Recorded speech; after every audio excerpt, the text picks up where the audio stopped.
Então vamos ter aqui quantas questões? Acho que 3 questões, acho que uma rodada de 4 perguntas.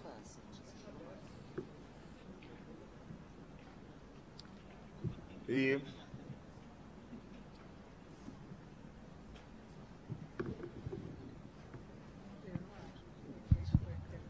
meu nome é Tassiana, eu sou lá de Porto Alegre. E a Leilane falou um pouco a respeito da questão da intervenção de grupos religiosos, né, nas políticas de saúde e também em outras políticas, né. O que eu queria perguntar especificamente é para os outros grupos. O que vocês estão pensando a respeito disso? Lá em Porto Alegre, né, no Rio Grande do Sul, eu componho o Fórum Estadual de Drogas e Direitos Humanos, também o Fórum contra a Privatização da Saúde. E, para além do Osmar Terra, nós temos lá um vereador que está incansavelmente tentando aprovar uma lei que vem no sentido de ter uma linha de financiamento que é para ampliar a rede de atendimento aos usuários de crack, mas como pano de fundo tem sim as comunidades terapêuticas, né? Nesse sentido, inclusive está passando aqui um panfletinho sobre comunidade terapêutica que eu achei bem estranho, não sei se é pegadinha, enfim. Nesse sentido, eu queria que você falasse mais um pouco, porque eu penso muito assim, no que aconteceu lá. A gente botar um movimento na rua com o apoio sim, de outros parlamentares, né, que acham absurda essa história de ter financiamento próprio para a comunidade terapêutica. E eu lembro muito de um desses momentos que teve uma audiência pública em que uma pessoa que foi, né, teve numa comunidade terapêutica, ela traz o seguinte: não dá para institucionalizar a fé das pessoas. Tipo, cada um pode, né, querer usar, daqui a pouco, da sua fé para o tratamento, mas não dá para institucionalizar, não dá para criar política para isso, não dá para linha de financiamento para isso. Então eu queria que outras pessoas pudessem falar mais, já que a mesa era para falar do Estado laico também, né?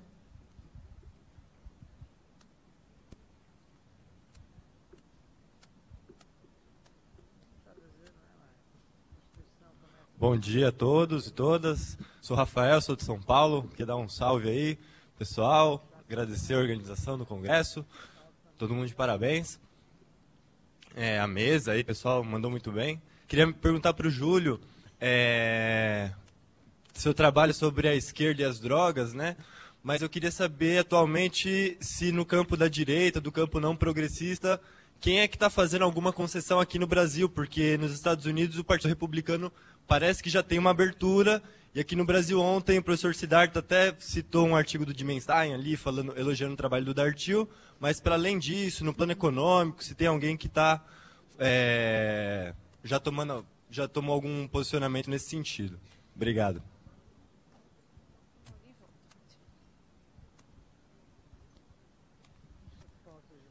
Gostaria de ouvir um pouco dos camaradas do movimento social, algumas ideias, algumas articulações sobre Marcha da Maconha e as jornadas de junho, as manifestações, tudo isso.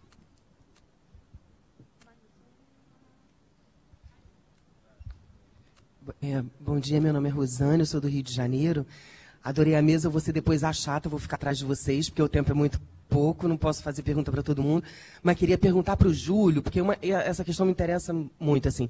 Comecei a militar em 86 no movimento estudantil, eu não era de nenhum partido, mas eu era franja da Convergência Socialista. E sempre vi que assim, aquela coisa do desvio pequeno burguês. Né? Aqui você atribui a esquerda ter demorado tanto tempo, né? E aí colocar o negócio do lumpenzinato e nananã, e, enfim. Por que demorar tanto tempo considerando assim, um desvio pequeno burguês o uso de drogas ilícitas? Ela acabou em 87, amor. A gente tinha que ficar vivo. Eu queria parabenizar a todos e a todas que estão aí na mesa, que foram, assim, palestras brilhantes, mas adorei assim a sua apresentação, Leilane, porque eu acho, de todos também,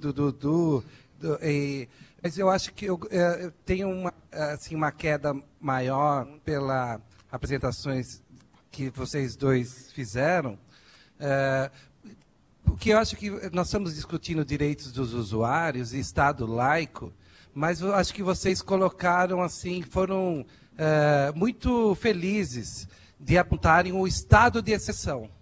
Tem um estado de democrático de direito formal no país, mas nós temos, através dessas leis de drogas e da repressão às drogas, nós temos também,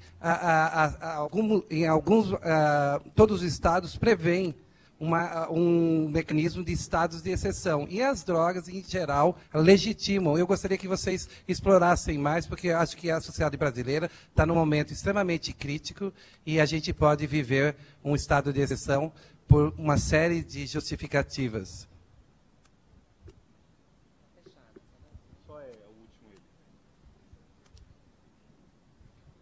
Olá, eu sou o Petit, faço parte do coletivo Delta 9, lá de Campinas. Na verdade, eu queria trazer um pouco a questão do Geraldinho. Eu sou um ateu convicto, na verdade, brigo até com o meu coletivo muitas vezes por isso. Só que eu acho que nessa mesa, eu acho que colocar a questão do Geraldinho, que tem uma igreja que ele primeira Nimbingo e Coptic, não sei, de Sião, eu acho. Ele está preso já há 1 ano e 3 meses, como tráfico de drogas. Ele tinha, até na questão do direito dos usuários e também na questão da religião com o uso de drogas. Ele tem uns 3 potes cheios de pontas e que ele garante que fumou todas elas e que isso até seria uma maneira dele provar que ele era um usuário. E eu queria saber, assim, dos movimentos, o que a gente pode fazer, como que a gente pode se juntar, porque já faz 1 ano e 3 meses que ele está preso e até agora não tem nenhuma perspectiva, assim. É mais essa angústia mesmo.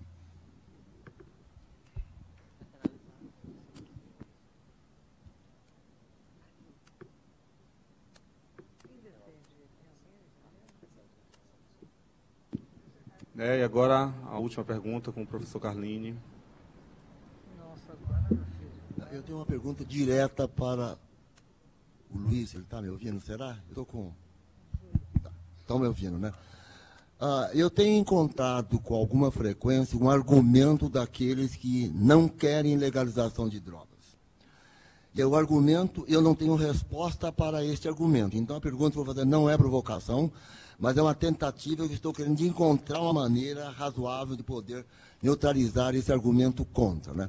O argumento que lança a mão é o seguinte: olha, no dia que legalizarmos drogas, maconha, por exemplo, centenas de milhares de pequenos traficantes que trabalham nas bocadas vão perder o emprego. E o que é que eles irão fazer? O Estado irá providenciar para cada um deles uma carteira de trabalho, salário mínimo? Primeira coisa, eu acho que não. Segundo lugar, mesmo se fosse, não interessaria, porque evidentemente muito difícil encontrar um cidadão que aceite de bom grado trabalhar 40 horas por semana, ter férias só 30 vezes por dia. Aquele que trabalha no pequeno mercado negro de vender essas drogas, eles têm uma vida mais liberta, inclusive, né? A este argumento eu gostaria de encontrar meios de neutralizá-lo, porque eu não tenho. Quer dizer, eu posso ser favorável ao uso, eu acho que o uso não leva a problemas de saúde que mereçam, então, consideração, mas esse argumento social, para mim, é forte, eu não sei o que dizer. E, aliás, já me disseram, olha, se o senhor for favorável, possivelmente será maior o número de pessoas que vão tentar contra a sua saúde, contra o seu relógio, esse tipo de coisa. Aumentaria muito o número de caras que estão encontrando uma outra profissão, né? Pra ver. E olha, gente, eu não sou de direita, eu também não sou contra o uso de drogas, né, dentro de certo padrão, mas esse argumento me deixa muito atrapalhado em poder responder. Eu agradeço a rodada de perguntas. Agora, a primeira resposta com o Eduardo. Bom, gente, eu preciso, na verdade, registrar aqui que eu cometi um ato falho, que eu precisava, na verdade, convocar. Certo. Aí a gente, eu preciso convocar vocês. A gente fez uma reunião na quarta-feira, antes do encontro começar, das frentes estaduais de drogas e direitos humanos. E nós ficamos, depois dessa atividade, lá no restaurante. A gente vai voltar a conversar. A gente esteve presente à frente do Rio, à frente do Rio Grande do Sul e à frente da Bahia, mais a representante do Conselho Federal de Serviço Social, que estava aqui também, e é representante na Frente Nacional. Aí eu queria dar esse recado: quem tiver interesse de participar dessa nova conversa, a gente vai fazer lá no restaurante que todo mundo está almoçando, tá bom? Vou falar muito rapidamente, porque também é resposta e já encerramento. Eu queria também registrar outro ato que eu não fiz no começo, mas depois de tantos anos de militância, que não são tantos assim, depois de 4 anos de militância, essa é a primeira vez que eu faço atividade e que minha mãe vem assistir. E ela está ali sentada, então eu fiquei feliz dela vir aqui me assistir. Eu queria falar muito rapidamente sobre a questão, uma consideração sobre a Marcha da Maconha e sobre o Geraldinho e uma opinião sobre quando legalizar. Sobre a Marcha da Maconha, eu também fui organizador de 2 edições aqui da Marcha da Maconha. Nós tínhamos uma questão muito grande a superar, que era o movimento da Marcha da Maconha. Ele nos soava, assim, um tanto quanto distante do conjunto das pessoas que são mais atingidas, como até hoje ainda me parece estar, mais atingidas pelo proibicionismo. As pessoas que são atingidas pela violência do Estado, pela polícia, que estão nas favelas, elas não estão compondo esse corpo de militância. Isso não é um problema grave, não é todo fazendo uma acusação à Marcha da Maconha, mas é necessário cada vez mais a gente aproximar esses 2 espaços, porque a Marcha da Maconha é potencializado e organizado majoritariamente por estudantes universitários, por pessoas ligadas à academia e militantes que não vieram dessa origem, não vieram dos locais, dos bolsões, onde essa polícia entra atirando e onde as pessoas são. Então, é fundamental a gente ou criar novos mecanismos de diálogo ou potencializar ainda mais, fazer com que esse discurso se pareça mais com as pessoas que estão sendo atingidas por essa política. Tem uma questão que é importante, eu queria falar, na verdade, para encerrar,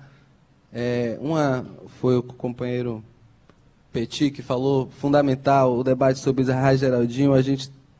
O debate da legalização das drogas também pode e deve passar pela condição da liberdade religiosa, já que hoje a gente já completa cerca de 20 anos desde que o Daime foi regulamentado, né, para fins religiosos. Hoje a gente precisa também debater isso e por que é que, e aí é a minha opinião, por que é que hoje, por exemplo, até hoje, nós não temos ainda esse corpo político que garanta que a maconha seja regulamentada para fins religiosos. A religião que utiliza essa substância para fins religiosos é uma religião marginalizada aqui nos centros urbanos, é uma religião de pobres e negros. Então, criar esse capital político é fundamental para a gente conseguir superar esse estigma. E para encerrar de verdade, é uma frase, uma fala que não é minha, mas é do coordenador do AfroReg, o Júnior, que ele falou uma vez, perguntando para ele quando legalizasse a maconha, o que é que ia acontecer. Ele falou, nossa, mas eu já penso à frente, assim, eu acho que quando legalizar, e se a gente não mudou ainda o status, a gente não mudou ainda os desníveis sociais, quando legalizar, não é a questão assim se as pessoas vão perder o seu emprego. O poder econômico vai continuar na mão das mesmas pessoas que detêm o poder econômico hoje e que não estão na favela de fato. Essas pessoas que não comandam o tráfico na favela. Então, acho importante que a gente tenha essa visão. Eu queria agradecer a participação. Vou encerrar, eu sei que as pessoas ainda vão almoçar e a gente se encontra lá no almoço para conversar sobre a frente. Obrigado.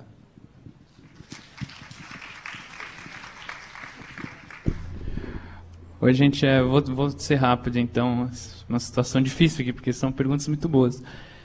O Rafael perguntou sobre o campo da direita. Eu acho que ele está atuando também, né, nessa discussão, né? Desde internacionalmente, Milton Friedman, Jorge Soros pondo grana em todas as discussões aí desse tema internacional, né? Nos plebiscitos dos Estados Unidos, ele pôs bastante dinheiro. Acho que é uma questão que não deve ser só por humanismo, né?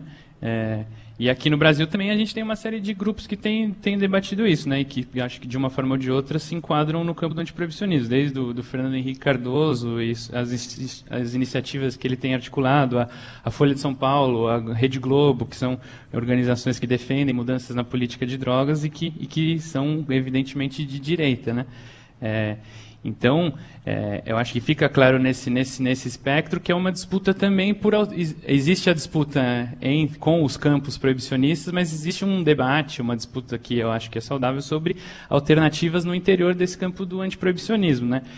Esses dias mesmos acabou de sair a questão do Instituto Igarapé, que é ligado a uma série de iniciativas antiproibicionistas e ao Fernando Henrique, de como eles financiaram e apoiaram a ida de uma policial da UPP para os Estados Unidos falar em nome da polícia, e ela, na volta, foi simplesmente acusada de ter presenciado a tortura do Amarildo, né? E esse é um instituto que tem como parceiro a Polícia Militar. Então, essa é uma discussão que precisa ser feita no interior do antiproibicionismo também, né? Basta ser antiproibicionista, quer dizer, a gente até tweetou lá de brincadeira, né?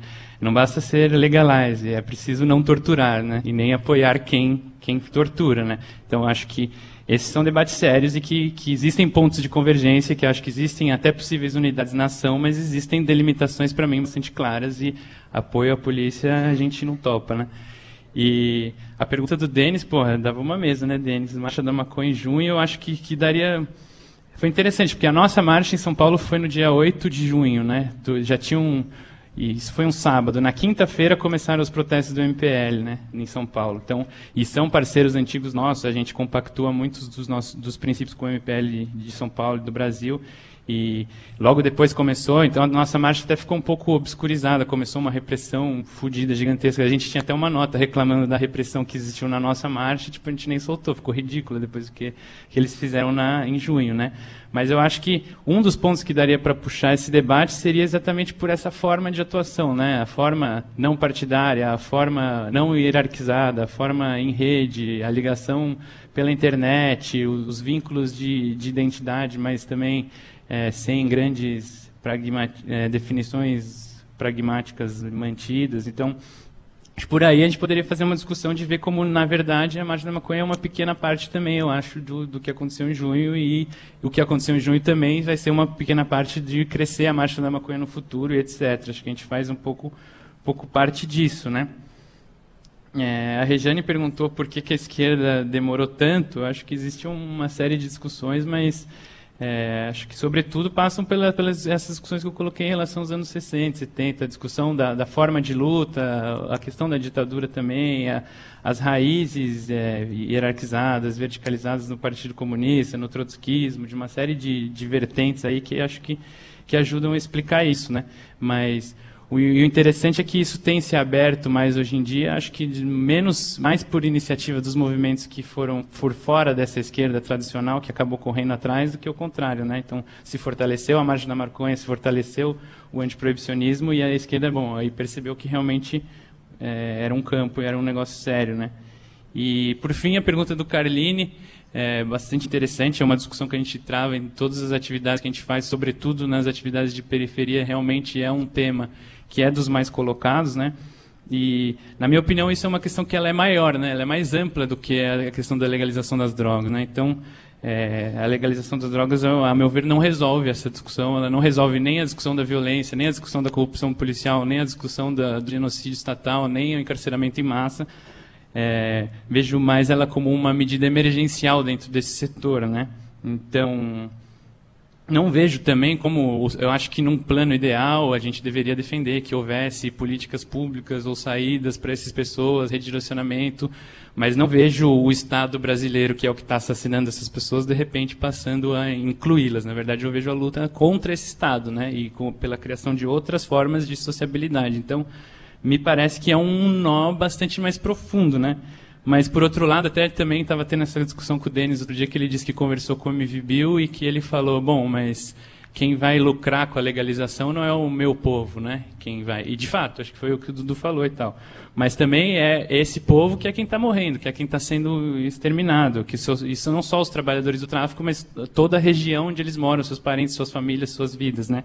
Então, me parece que a legalização é uma medida emergencial para conter um pouco dessa sanha do Estado, né? Mas eu acho que resolver mesmo, a gente vai ter que pensar em uma discussão muito mais ampla de reorganização da sociedade, né? E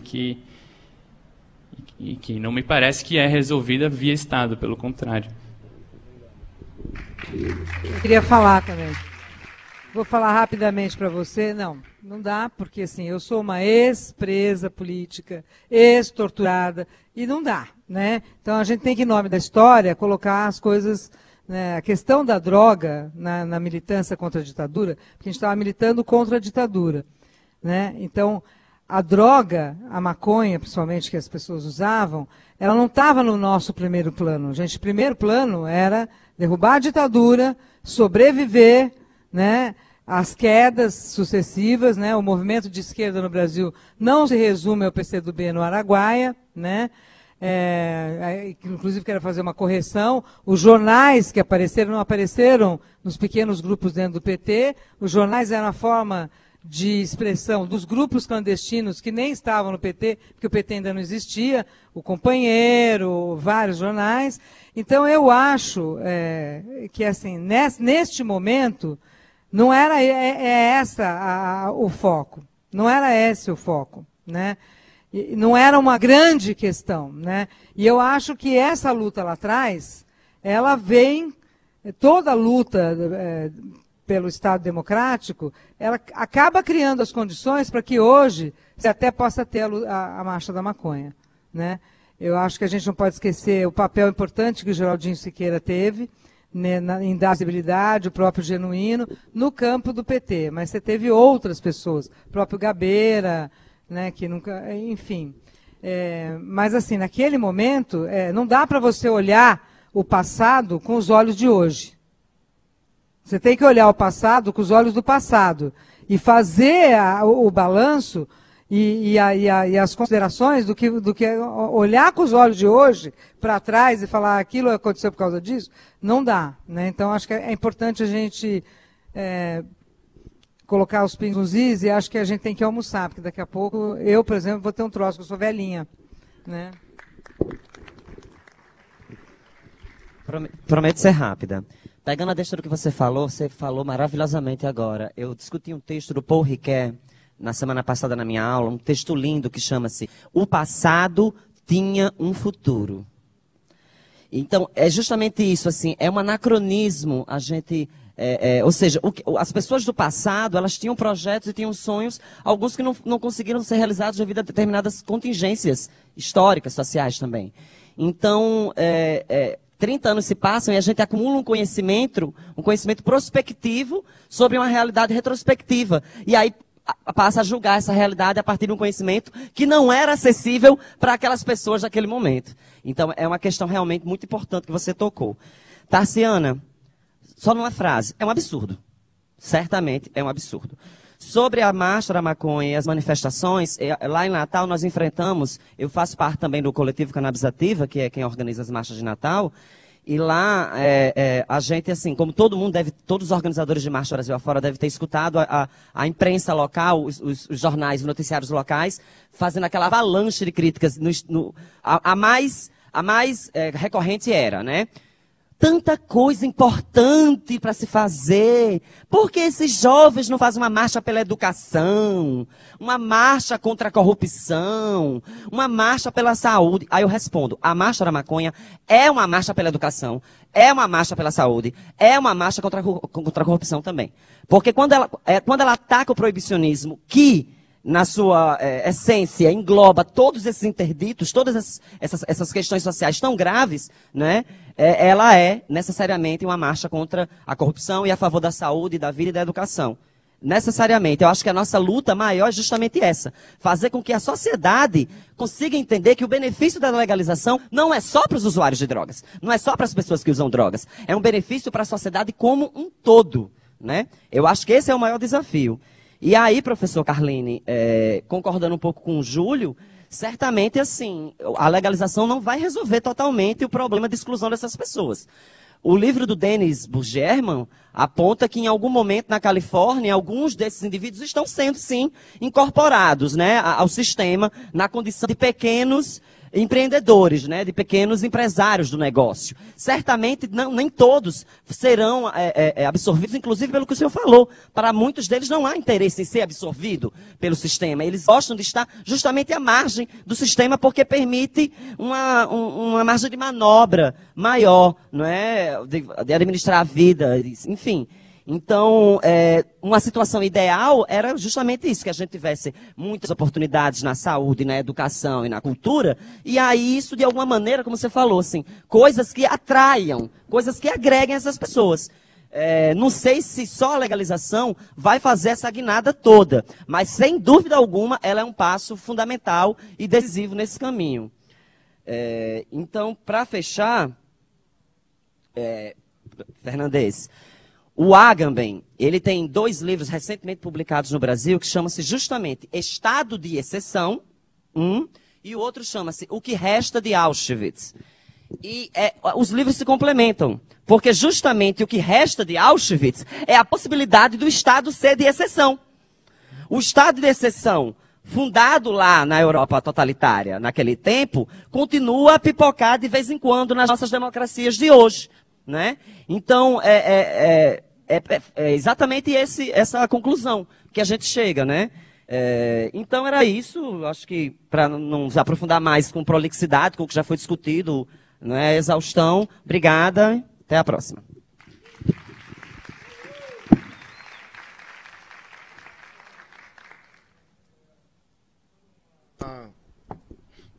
Uma variação sobre o tema da pergunta do professor Carline.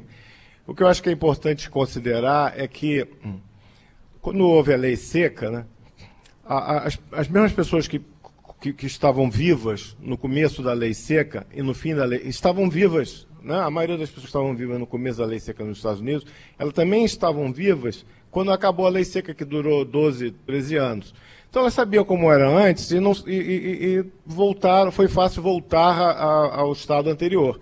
O que acontece agora é que se passaram quase, sei lá, 80 anos, né, de proibicionismo, né, e as pessoas não sabem mais, as pessoas morreram, né, que estavam antes quando não havia a proibição das drogas, a maioria já está morta. Então há um medo, né, que vai acontecer no futuro, porque as pessoas não sabem, né, não sabem o que vai acontecer se legalizar as drogas. Mas, obviamente, que as pessoas que estão trabalhando no tráfico e os garotos, eles podem ser relocados em outro tipo de trabalho. Eu acharia que poderia, por exemplo, abrir coffee shops nas favelas, seria uma coisa a se pensar.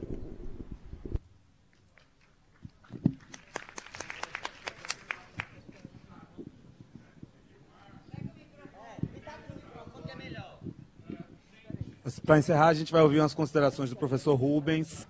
Olha, eu acho que a gente pensa, né, que tem uma frase que eu costumo,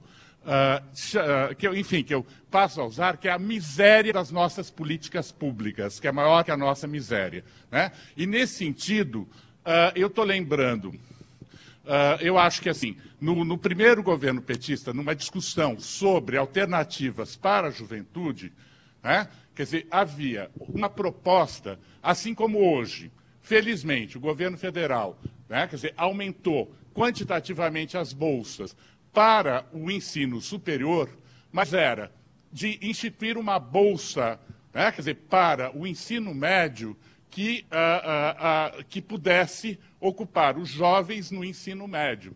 Quer dizer, essa política foi jogada porque toda a política do governo foi baseada na aprendizagem profissional, né? Quer dizer, e esse tipo de política, que eu acho que seria um mínimo num país como o Brasil, ela nunca é pensada, né? Quer dizer, eu acho que assim, um instrumento massivo de bolsas na periferia, né? Quer dizer, que sustentem, que, enfim, com a má qualidade das nossas escolas, etc., mas um sistema que está aplicado ao ensino superior, é uma forma de política. Eu só estou falando isso, né, porque a gente acaba enterrando essas coisas e não discutindo que outras políticas têm que ser possíveis e exigidas do Estado.